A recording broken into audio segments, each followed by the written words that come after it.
हमें जो ये यूटिलिटी एनालिसिस पढ़ना है उससे पहले ज़रा ये समझने की ज़रूरत है कि कंज्यूमर बिहेवियर क्या होता है। आप ज़रा ये समझिए कि किसी भी इकोनॉमी में there are three participants, I have already told you. कौन कौन होते हैं? एक होता है कंज्यूमर, एक होता है प्रोड्यूसर और एक होता है सोसाइटी।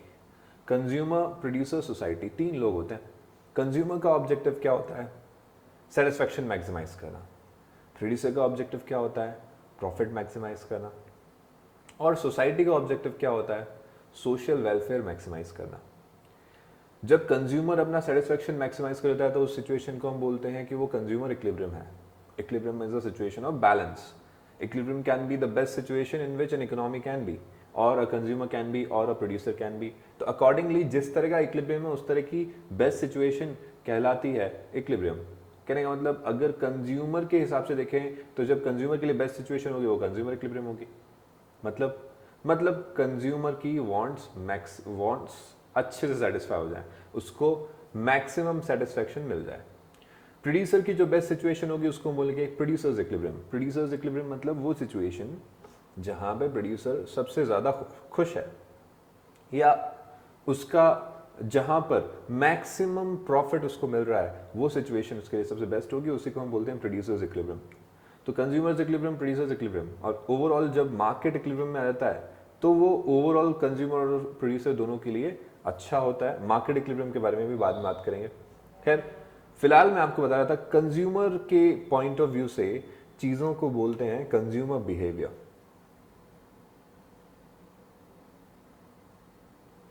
कंज्यूमर बिहेवियर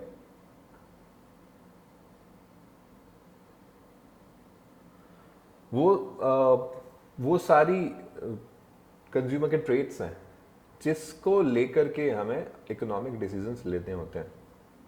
या मैं कहूँ कि कंज्यूमर कैसे डिसाइड करता है कि उसको क्या खरीदना है क्या नहीं, या उसको क्या चाहिए क्या नहीं, ये सब कंज्यूमर के बिहेवियर के अंदर आता है। I have told you economics is study of human behaviour. तो कहीं ना कहीं ह्यूमन बिहेवियर तो हम यहाँ स्टडी करते ही हैं। तो कंज्यूमर्स बिहेवियर के अंदर मैं बोलूँगा दो पार्ट्स हैं। एक तो उसका यूटिलिटी एनालिसिस,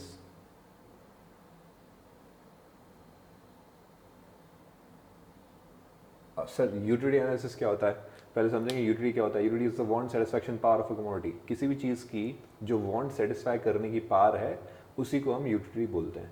फॉर एग्जाम्पल जैसे I am using this marker to write down, जो इस मार्कर का मेरे लिए यूटिलिटी बनता है वो यूटिलिटी कहलाएगा। मतलब मैं इसका कैसा यूज कर सकता हूं, मेरे लिए कितना यूजफुल है, दैट इज इट्स यूटिलिटी। तो यूटिलिटी एनालिसिस। और दूसरा जो कंज्यूमर बिहेवियर में हमको पढ़ना होता है दैट इज डिमांड एनालिसिस।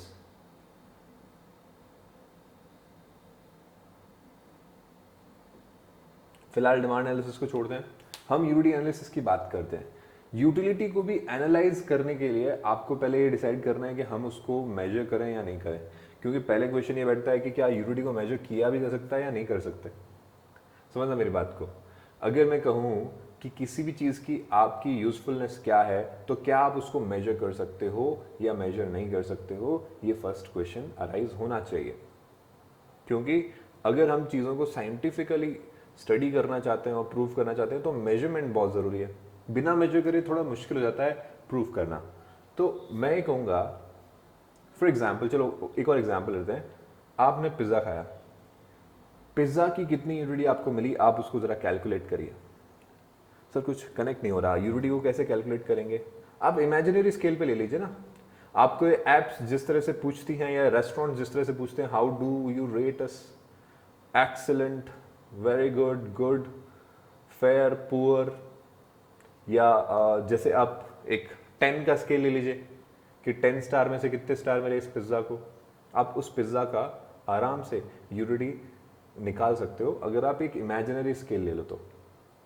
लेकिन वो बात भी सही नहीं है, क्योंकि हमें मेजर करने के लिए तो रियल स्टैंडर्ड से होते हैं। जैसे डिस्टेंस मेजर करते हैं तो हम इमेजिनरी तरीके से नहीं करते, हम रियल डिस्टेंस मेजर करते हैं। हम देखते हैं कि ये चीज़ इतने मीटर्स की, इतने सेंटीमीटर्स की, इतने मिलीमीटर्स की है। या हम वेट जब मेजर करते हैं तो वेट हम किलोग्राम्स, ग्राम्स वगैरह में, मिलीग्राम्स में, उसमें मेजर करते हैं। तो चीज़ों की स्टैंडर्डाइजेशन है जिससे वो एक पर्सन और दूसरे पर्सन के बीच में अलग अलग ना आए। लेकिन यूनिटी का वो स्टैंडर्डाइजेशन नहीं है। तो मैं कह सकता हूं कि यूटिलिटी को मेजर कर भी सकते हैं और नहीं भी कर सकते। इन द पास्ट दो तरह के इकोनॉमिस्ट हुए, एक ने इसको यूटिलिटी को मेजर करा और दूसरे जो इकोनॉमिस्ट हुए उन्होंने इसको मेजर नहीं करते हुए भी हमारा पर्पस सॉल्व कर दिया। आप समझना, यूटिलिटी एनालिसिस हमें क्यों करना होता है? यूटिलिटी एनालिसिस हमें ये समझने के लिए करना होता है कि भाई कंज्यूमर का सेटिस्फेक्शन मैक्सिमाइज कब होगा, जिसको हम बोलते हैं कंज्यूमर्स इक्विलिब्रियम। तो कंज्यूमर्स इक्विलिब्रियम को समझने के लिए यूटिलिटी एनालिसिस करेंगे, यस। और उसको एनालाइज करने के लिए अलग अलग इकोनॉमिस्ट ने जो भी किया वो सब हम पढ़ेंगे। मतलब एक बार इकोनॉमिस्ट उसको मेजर करते हुए चल रहे थे, जिसको हम बोलते हैं कार्डिनल अप्रोच। कार्डिनल अप्रोच मतलब यहां पे हम ये मान के चलते हैं कि यूटिलिटी को मेजर किया जा सकता है।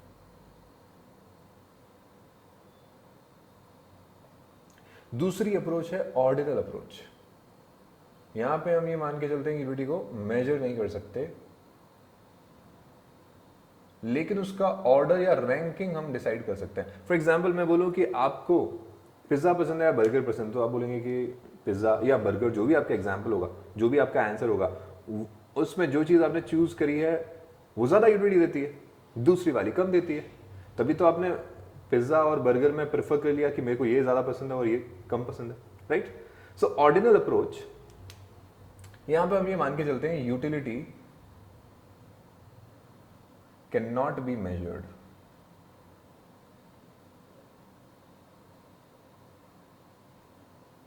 बट इट्स रैंक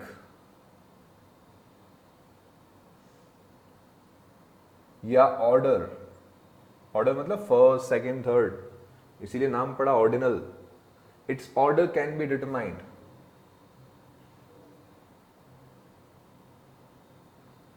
अगर ये मानते हुए पढ़ूं कि यूटिलिटी को मेजर नहीं कर सकते, फिर भी कंज्यूमर इक्विलिब्रियम निकाल सकता हूं क्या? हाँ, निकाल सकते हैं। कैसे, हम आगे पढ़ेंगे। यूटिलिटी को मेजर करते हुए भी कंज्यूमर इक्विलिब्रियम निकल सकता है, कंज्यूमर इक्विलिब्रियम की सिचुएशन पता पड़ सकती है, एंड यूटिलिटी को मेजर न करते हुए भी कंज्यूमर इक्विलिब्रियम की सिचुएशन पता पड़ सकती है। थोड़ा सा पेशेंस रखिए, धीरे धीरे समझ में आएगा। यूटिलिटी को जब मेजर कर सकते हैं, ये वाली अप्रोच किसने दी? It was propounded by Alfred martial.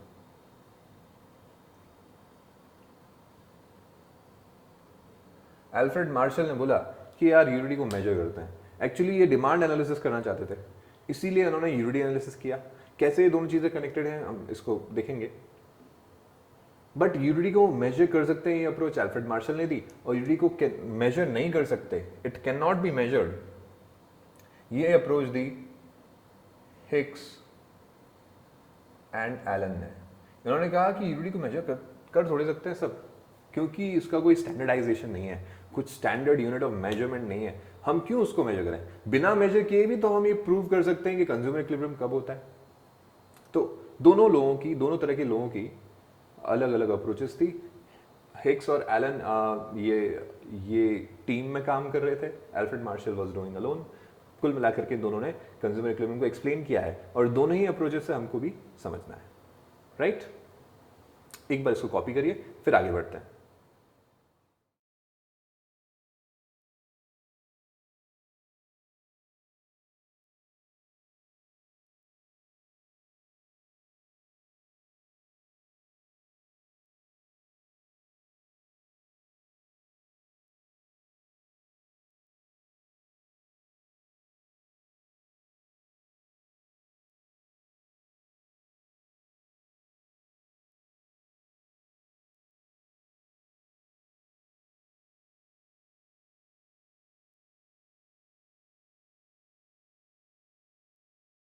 तो सर हम पहले कौन सी अप्रोच पढ़ेंगे? जाहिर सी बात है, पहले कार्डिनल अप्रोच पढ़ेंगे। कार्डिनल अप्रोच में हम ये मान के चलेंगे कि यूटिलिटी को मेजर कर सकते हैं।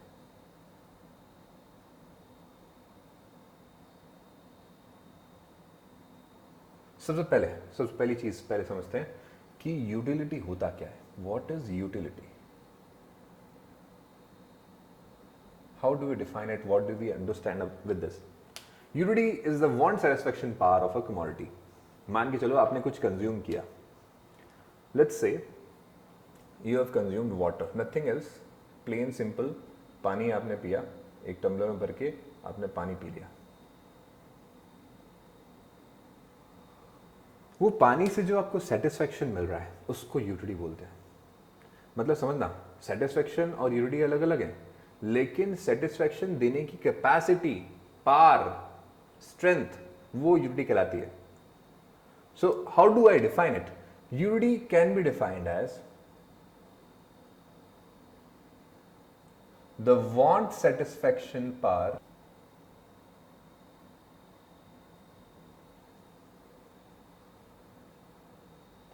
of a commodity,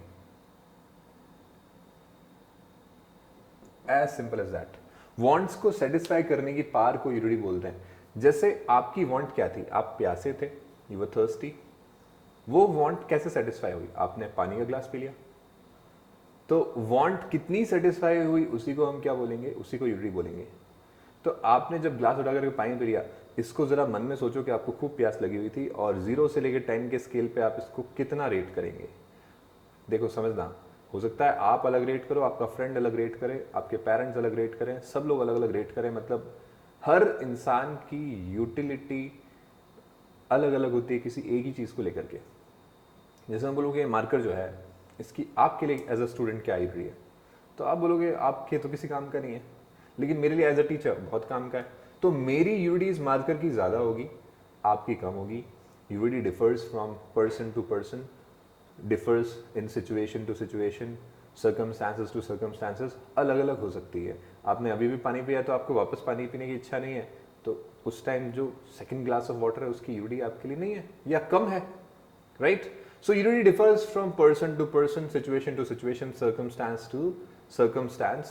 But overall, what is utility? Utility is the want satisfaction power of a commodity. Want को satisfy करने की ताकत को utility बोलते हैं। ठीक है सर, utility समझ में आता है। Is it the same thing as satisfaction? आप समझना, satisfaction और utility में थोड़ा सा फर्क है। सेटिस्फैक्शन क्या होता है कि एक्चुअल आपको जो सेटिस्फैक्शन मिल गया, एंड यूटिलिटी मतलब द परसीव्ड सेटिस्फैक्शन, कि आपको लग रहा है इतना सेटिस्फैक्शन मिल जाएगा। मतलब जब हम ये सोच रहे हैं कि इससे इतना सेटिस्फेक्शन मिल जाएगा, वो सिचुएशन यूटिलिटी है, लेकिन एक्चुअल में जो मिला उसको हम बोलते हैं सेटिस्फेक्शन। कहने का मतलब satisfaction is actual, utility is what you perceive, what you think you will get, right? पर हाँ ठीक है, हमें इकोनॉमिक्स के हिसाब से अभी फिलहाल हम ये मान के चल सकते हैं कि यूटिलिटी और सेटिस्फेक्शन दोनों सेम बात है। ओके, ठीक है सर। सर दूसरी बात जो समझने की है वो है कंज्यूमर्स इक्विलिब्रियम क्या सिचुएशन है? अभी थोड़ी देर पहले आपने बोला था, समझिए। कंज्यूमर्स इक्विलिब्रियम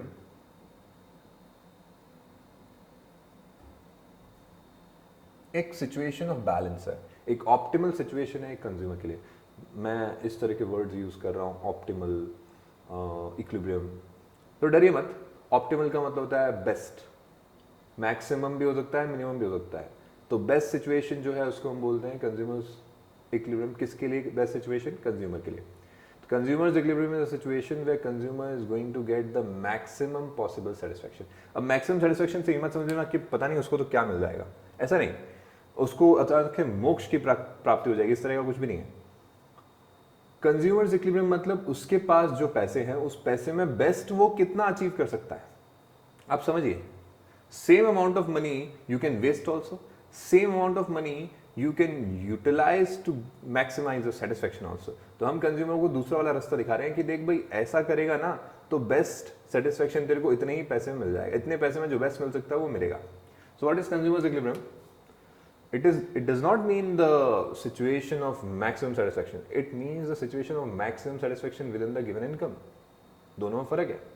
मैक्सिमम सेटिस्फेक्शन आप तो बोल रहे हो कि मैं है ना मेडिटेशन करता हूँ उसी से मेरे को सेटिस्फेक्शन मिल जाता है, लेकिन आप समझिए वो सेटिस्फेक्शन की बात नहीं हो रही है यहाँ पे। यहाँ बात हो रही है कि आपके पास जो पैसे हैं उनको खर्च करके आप जो भी खरीदने वाले हैं, जो भी चीज़ें खरीदने वाले हैं, उसके खरीदने को लिमिट करें, या हम बोले कि यहाँ ही तक आपको खरीदना है, या हम पॉइंट बताएं कि आप इतनी खरीद लोगे ना तो आपको सेटिस्फेक्शन मैक्सिमाइज हो जाएगा।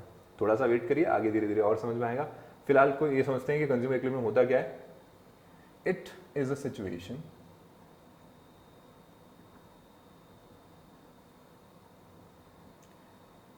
where consumer gets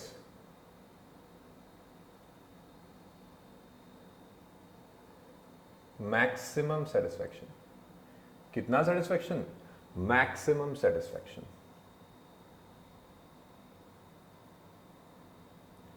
out of his given income, उसके पास जो भी इनकम है उस इनकम को खर्च करके वो मैक्सिमम सेटिस्फेक्शन जितना भी ले सकता है ना, उसको हम बोलेंगे कंज्यूमर इक्विलिब्रियम। मतलब एक इंसान और दूसरे इंसान की कंज्यूमर इक्विलिब्रियम सेम होंगे? No, not necessary. Human beings में एक्ट डिफरेंटली, उनकी यूनिटी चीज़ों को लेकर के अलग अलग हो सकती है। मैं अल्कोहल कंज्यूम नहीं करता तो मेरी अल्कोहल को लेकर के यूनिटी कितनी है? 0। लेकिन मान लो आपको बड़ी अच्छी पसंद है तो उस केस में आपके लिए यूनिटी हाई होगी, मेरे लिए बिल्कुल नहीं है। ह्यूमन टू ह्यूमन डिफर करती है। फिर अगर दोनों को पसंद भी होती तो भी हमारा इक्विलिब्रियम का लेवल अलग अलग हो सकता था, बिकॉज हमारी स्पेंडिंग कैपेसिटी अलग है, हमारी इच्छाएं अलग हैं। मैं सोचता हूँ इतने रुपए में इतना मिल जाएगा, खूब है, लेकिन आपको इतने रुपए में और ज़्यादा चाहिए, ये वाला हमारा परसेप्शन अलग है। तो इन सब चीज़ों की वजह से हमारा कंज्यूमर्स इक्विलिब्रियम अलग अलग निकलेगा। फिर से सर, फिर से समझिए। कंज्यूमर इक्विलिब्रियम में हम क्या पढ़ते हैं? कंज्यूमर इक्विलिब्रियम में ये सिचुएशन देखना चाहते हैं जहाँ पे मैक्सिमम सेटिस्फैक्शन मिले। और मैक्सिमम सेटिस्फैक्शन को अचीव करने के दो तरीके, या तो कार्डिनल अप्रोच या ऑर्डिनल अप्रोच। कार्डिनल अप्रोच में हम मान के चलते हैं कि यूडी नाप सकते हैं, नापेंगे तो पता पड़ेगा मैक्सिमम कहाँ पे। ऑर्डिनल अप्रोच में हिक्स और एलन बोलते हैं कि नहीं नापोगे तो ही पता पड़ जाएगा कि मैक्सिमम कहाँ पे है। इसलिए कंज्यूमर इक्विलिब्रियम को हम बिना ये माने कि यूडी को नाप सकते हैं तो भी हम क्या कर सकते हैं? डिराइव कर पाएंगे। एक बात इंपॉर्टेंट, यूडी को अगर नाप रहे हो, कार्डिनल अप्रोच में हम ये मान के चल रहे हैं कि यूडी कैन बी मेजर्ड, तो इसका मतलब क्या हुआ? इसका मतलब हुआ कि मेजरिंग यूनिट होनी चाहिए।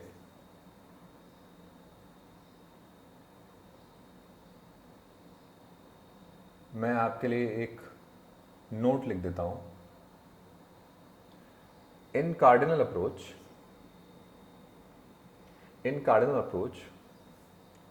it is assumed that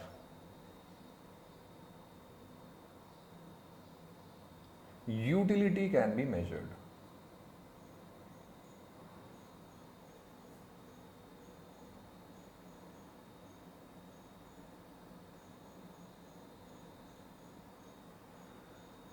But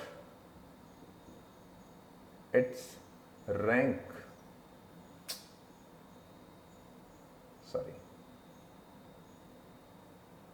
in terms of, utility can be measured in terms of cardinal numbers. Cardinal numbers क्या होते हैं सर? कार्डिनल नंबर्स होते हैं 1 2 3 4, these are all cardinal numbers. मतलब हमारे जो प्लेन नंबर्स हैं उनकी फॉर्म में हम यूनिटी को मेजर कर सकते हैं। और मेजर करने के बाद जैसे मैं बोलूं कि 10 यूनिटी मिली, लेकिन 10 क्या? जैसे मैं बोलता हूं कि मैं डिस्टेंस कवर करके आया हूं, 2 डिस्टेंस कवर करके आया हूं, तो इससे तो कोई मतलब नहीं बनता ना। मैं बोलूं कि 2 किलोमीटर का डिस्टेंस कवर करके आया हूं, तो इससे सीधा सीधा मतलब बनता है। ऐसे ही यहाँ पे अभी हमें क्या चाहिए? एक मेजरिंग यूनिट चाहिए, तो उसको मेजर करते हैं, यूनिटी को मेजर करते हैं in terms of utils. Utility is measured in utils। तो यूटिल क्या हो गया? Util is your standard form, your standardization. अगर मैं बोलूं कि मुझे वाटर के कंजम्पशन से 10 यूटिल्स मिले, तो आप समझ जाएंगे कि हाँ मैं बोल रहा हूं कि मेरे को सेटिस्फेक्शन कितना मिला? 10 यूटिल्स का। अगेन ये यूटिल कुछ डिफाइंड नहीं है कि एक यूटिल कितना होगा, बिकॉज ऑब्वियसली बात है एक इंसान का परसेप्शन दूसरे इंसान का परसेप्शन अलग अलग हो सकते हैं।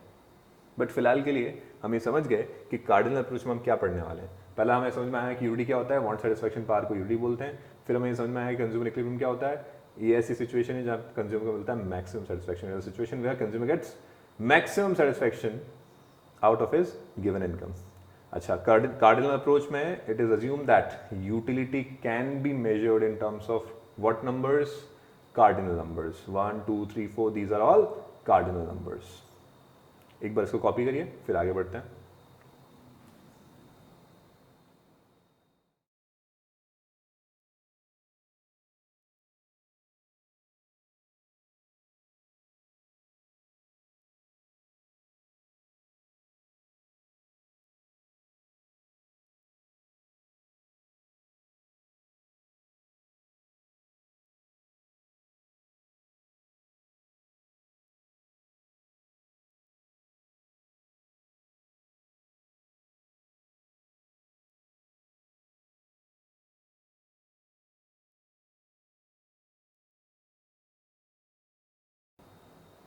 अब लेते हैं एक एग्जाम्पल जिससे थोड़ा ये सिचुएशन और अच्छे से समझ में आएगी। मान के चलिए आप चपाती इनटेक कर रहे हैं, रोटी खा रहे हैं और उसमें आप जितना आपका एपेटाइट है उसके हिसाब से आपको सेटिस्फेक्शन मिल रहा है। तो फिलहाल तो ये प्लान करो दिमाग में कि आपको बहुत तेज़ भूख लगी है और भूख लगी है तो आप कंजम्पशन करोगे। मैं ये देखना चाहता हूँ कि आपको कितनी यूनिट्स कंज्यूम करके हर एक यूनिट से कितना कितना सेटिस्फेक्शन मिल रहा है, जिसको मैं यूटिलिटी बोलता हूँ। तो यूनिट्स और यूटिलिटी हम मेजर करने वाले हैं। बताइए ज़रा, 0 यूनिट कंज्यूम करी, आपने एक भी चपाती नहीं खाई, आपको कितना सेटिस्फेक्शन मिला? कुछ भी नहीं। सिर्फ चपाती देखने से आपकी यूटिलिटी थोड़ी रिसीव हो जाएगी। आपने अभी तक एक भी चपाती कंज्यूम नहीं करी है, क्या आपको सेटिस्फेक्शन मिलेगा? अभी कुछ भी नहीं मिलेगा। तो मैं यहाँ पे बोलता हूँ कि ये तो सिचुएशन ही ऐसी नहीं है जहाँ पे आपको कुछ मिल रहा हो। लेकिन पहली चपाती खाई, आप सोचना दिमाग से, आपके पास आपको बहुत ज़ोर से भूख लगी हुई है, आपको खाना खाना है और पहली गर्मा गर्म चपाती आपके सामने आई और आपकी फेवरेट सब्जी भी बनी हुई है। तो बताइए ज़रा, फर्स्ट यूनिट को कंज्यूम करने के बाद 0 से 10 के स्केल पे आपको सेटिस्फेक्शन कितना मिलेगा? Let's take a scale of 10। 10 is the maximum side और 0 इज द मिनिमम साइड। उस फर्स्ट चपाती से आपको कितना सेटिस्फेक्शन मिला जबकि आपको बहुत जोर से भूख लग रही थी? तब जो आपकी नीड बनी हुई थी कि हाँ आपको कुछ खाना है, उस टाइम आपने एक यूनिट कंज्यूम करी तो आपको कितना सेटिस्फेक्शन मिलेगा 0 से 10 के स्केल पे? जल्दी बताइए। अगर कोई और नंबर सोच रहे हैं तो गलत है, 10 मिलेगा आपको, मैक्सिमम मिलेगा। उस रोटी को आपको मैक्सिमम ग्रेड करना ही पड़ेगा बिकॉज आपकी जरूरत इतनी तेज है। तो मैं कहता हूं कि यहां पे आपको यूनिटी कितनी मिली फर्स्ट चपाती कंजम्पशन से? 10। लेकिन भूख अभी भी बहुत जोर से लगी हुई है, उतनी जोर से तो नहीं क्योंकि अब आपने क्या फर्स्ट यूनिट कंज्यूम कर लिया, थोड़ा आप शांत हो, अभी भी यू कैन इनटेक मोर। तो सेकंड चपाती जो आपने खाई, बताइए क्या इससे भी उतना ही सेटिस्फेक्शन मिलेगा जितना फर्स्ट वाली से मिला था?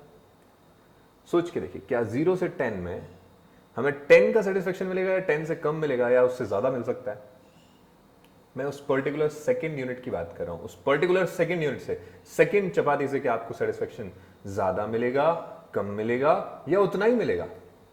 The answer should be less. आपको पिछले वाले से कंपैरिजन में थोड़ा सा कम मिलेगा बिकॉज अब आपकी डिमांड थोड़ी तो सेटिस्फाई हो चुकी है ना, उतनी इंटेंसिटी से आपको डिमांड नहीं लगी हुई है। मतलब आपकी वांट इतनी तेज नहीं है कि आप पिछली वाली के मुकाबले इसको कंपेयर कर सको। मतलब सेकंड से भी आपको यूनिटी तो मिल रही है लेकिन थोड़ा सा कम। अभी भी ये काफी है, 80% आपने अचीव कर लिया है। मतलब 10 में से 8 आपको यूनिटी मिला है सेकंड चपाती से, लेकिन वो मैक्सिमम तो नहीं है क्योंकि मैक्सिमम तो पहले वाले में मिलता है। First time is the first time. Third unit consume कर, मतलब थर्ड चपाती कंज्यूम करके आपको फिर से सेटिस्फेक्शन मिलेगा लेकिन वो थोड़ा सा कंपैरेटिवली और कम होगा। हम फिलहाल यूनिफॉर्मिटी के लिए लिख लेते हैं कि वो 6 है। देखिए ये कोई और नंबर भी हो सकते हैं, हमने तो सिर्फ हमारे एक्सपेरिमेंट के लिए इमेजिन किया है। तो फर्स्ट से 10 मिला क्योंकि बहुत भूख लगी हुई थी, अब थोड़ी सी भूख कम हो गई है तो सेकंड से 8 मिला, थोड़ी और भूख कम हो गई क्योंकि अब आपने 2 चपाती खा ली हैं तो थर्ड से आपको सेटिस्फेक्शन और कम मिल रहा है। अच्छी खासी डाइट है आपकी। फोर्थ चपाती भी आपने जब इनटेक करी तो आपको ये मिला 4 का। फिफ्थ चपाती 2 का। मतलब फिफ्थ चपाती तक आप कंज्यूम करके एकदम लगभग एंड यूटिलिटी पे पहुंच गए हो कि हाँ अब ये वाली जो चपाती थी इससे आपको 2 का सेटिस्फेक्शन मिल गया। इसके बाद कोई चपाती आएगी तो कंपैरेटिवली और कम सेटिस्फेक्शन मिलेगा। मतलब मान लो अगर आप 6 चपाती का इंटेक भी कर लेते हो तो क्या होगा? तो एक तरह से आपको 0 सेटिस्फेक्शन मिलेगा उससे। मतलब 6 चपाती आप खाते या नहीं खाते कोई फर्क नहीं पड़ता। आपने खा ली तो भी ठीक है, नहीं खाई तो भी ठीक है, एफर्ट और लग जाएगा, यूनिटी कुछ नहीं मिलने वाली। राइट? ऐसी सिचुएशन होती है, बिल्कुल होती है, रियल लाइफ में होती है, हाँ होती है। आपको कोई चीज़ कितनी भी पसंद है उसके साथ यही पैटर्न दोहराया जाएगा। ऐसा ही होगा उसके साथ। क्या होगा सर? उसके साथ ये होगा कि आप जैसे जैसे यूनिट दर यूनिट कंज्यूम करते जाओगे आपका हर एक यूनिट से मिलने वाला सेटिस्फेक्शन कम कम और कम होता जाएगा और एक स्टेज ऐसी आ जाएगी जब कोई सेटिस्फेक्शन ही नहीं मिला, आपने यूनिट कंज्यूम भी कर ली और कोई सेटिस्फेक्शन लगभग आपको फील ही नहीं हुआ। और इसके बाद बुरी सिचुएशन और क्या आएगी, अगर आपने एक हद से ज़्यादा कंज्यूम कर लिया, मान लो आपने आपकी कैपेसिटी तो 5 चपातीस की ही है, 6 भी कंज्यूम कर ली, 7th भी कंज्यूम कर ली, तो आपको बीमार फील होने लग जाएगा, आपको लगेगा ये कि मैंने क्या कर दिया, सबसे बड़ा गुनाह कर दिया। ऐसी सिचुएशन में आपकी यूडी नेगेटिव हो जाएगी। मतलब 7 चपाती से आपको कितना सेटिस्फेक्शन मिला, सेटिस्फेक्शन तो दूर की बात है, इससे तो और बुरा फीलिंग आने लग गया, सेटिस्फेक्शन जो पहले मिला हुआ था वो गायब होने लगा। मतलब यहाँ पर मैं कह सकता हूँ क्या क्या, इसका सेटिस्फेक्शन -2 है। बिल्कुल ऐसी सिचुएशन जहाँ कंजम्पशन की वजह से आपको अनईजी फील होगा, तो हम वही तो बोलेंगे कि आपका सेटिस्फेक्शन थोड़ा सा कम हो गया है, नेगेटिव सेटिस्फेक्शन मिल गया, right. I hope this you are able to understand. इसको हम बोलते हैं मार्जिनल यूटिलिटी। क्या बोलते हैं हम इसको, मार्जिनल यूटिलिटी। सर मार्जिनल का मतलब क्या होता है, मार्जिनल वर्ड का मतलब होता है एडिशनल, और ये बार बार आएगा। यूटिलिटी पढ़ेंगे तो यूटिलिटी आएगा, प्रोडक्ट पढ़ेंगे, प्रोडक्शन पढ़ेंगे तो मार्जिनल प्रोडक्शन प्रोडक्ट आएगा, कॉस्ट पढ़ेंगे तो मार्जिनल कॉस्ट आएगा, ये जगह जगह आता रहेगा। रेवेन्यू पढ़ेंगे तो मार्जिनल रेवेन्यू आएगा। हमारे ये सारे चैप्टर्स के नाम है, तो हम जितना जितना पढ़ते जाएंगे उतना उतना मार्जिनल आता रहेगा, मार्जिनल मार्जिनल मार्जिनल मार्जिनल कई बार आएगा। सो यूनिट्स और मार्जिनल यूटिलिटी, इसको शॉर्ट में हम बोलेंगे MU। मैं बोलता हूं कि मेरे को टोटल यूटिलिटी भी निकालनी है। सर टोटल का मतलब, देखो पहली चपाती से 10 सेटिस्फेक्शन मिला, दूसरी से 8 मिला, दोनों से मिला के कितना मिला, 10 + 8 18। वही पहली चपाती और दूसरी चपाती दोनों को कंज्यूम करने के बाद टोटल कितना मिला, 18। मतलब एक तरह से मेरे को क्यूमुलेटिव फ्रीक्वेंसी निकालनी है, उसको मैं बोलूंगा टोटल यूटिलिटी। क्या बोलूंगा, टोटल यूटिलिटी। 0 यूनिट्स पर टोटल यूटिलिटी होगी 0। ये चीज ध्यान रखिएगा कि मार्जिनल यूटिलिटी में 0 नहीं आएगा, मार्जिनल यूटिलिटी में डैश आएगा। इसका रीजन मैं थोड़ा सा बाद में एक्सप्लेन करूंगा। फर्स्ट यूनिट के कंजम्पशन पे 10 यूटिल्स मिले तो टोटल कितने हुए, पहले का 0 और अभी का 10, मतलब 10। सेकेंड यूनिट के कंजम्पशन पे 8 यूटिल्स और मिले, अब तक कितने मिल गए, 0 10 और 8, सर 18 मिल गए।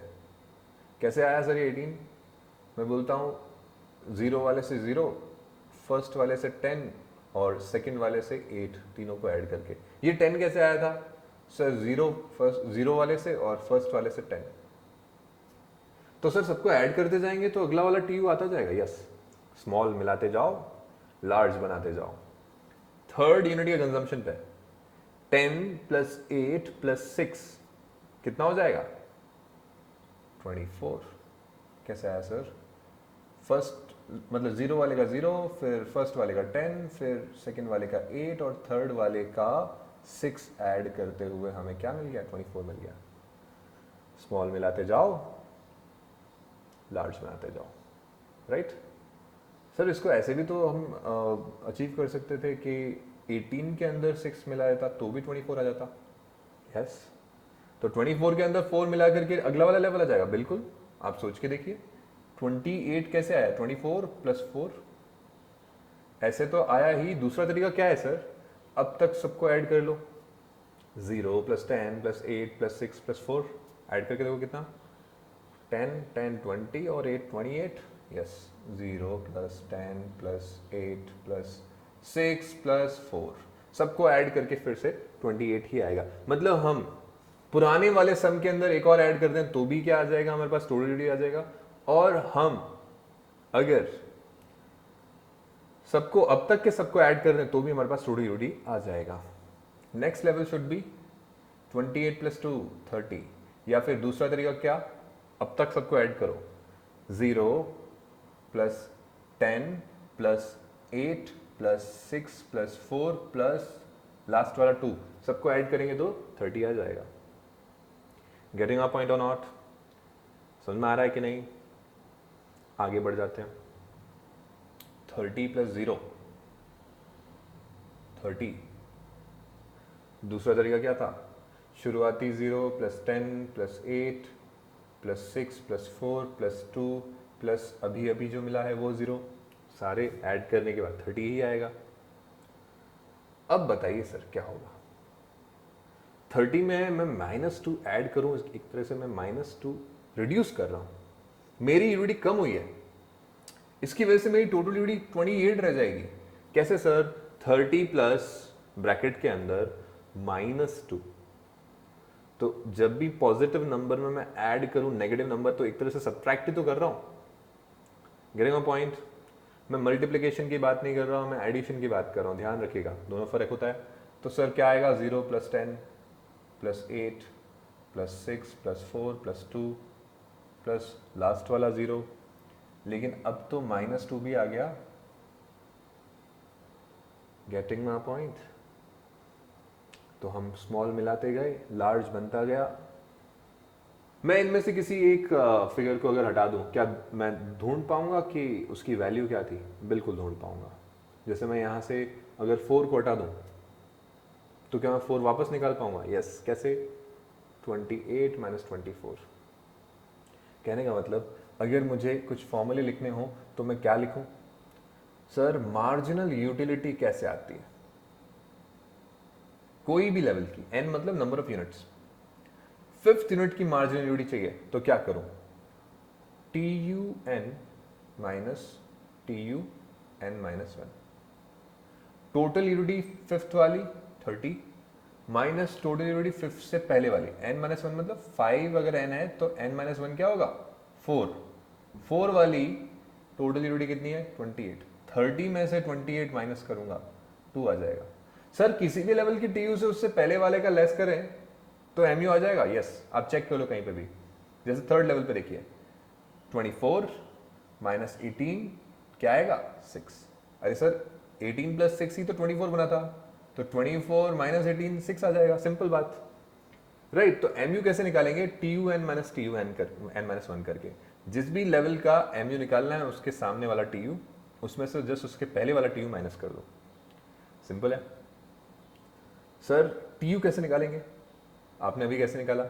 स्मॉल मिलाते गए, लार्ज बनाते गए, मतलब जो भी आपके पास MU थे उन सबका समेशन कर दिया।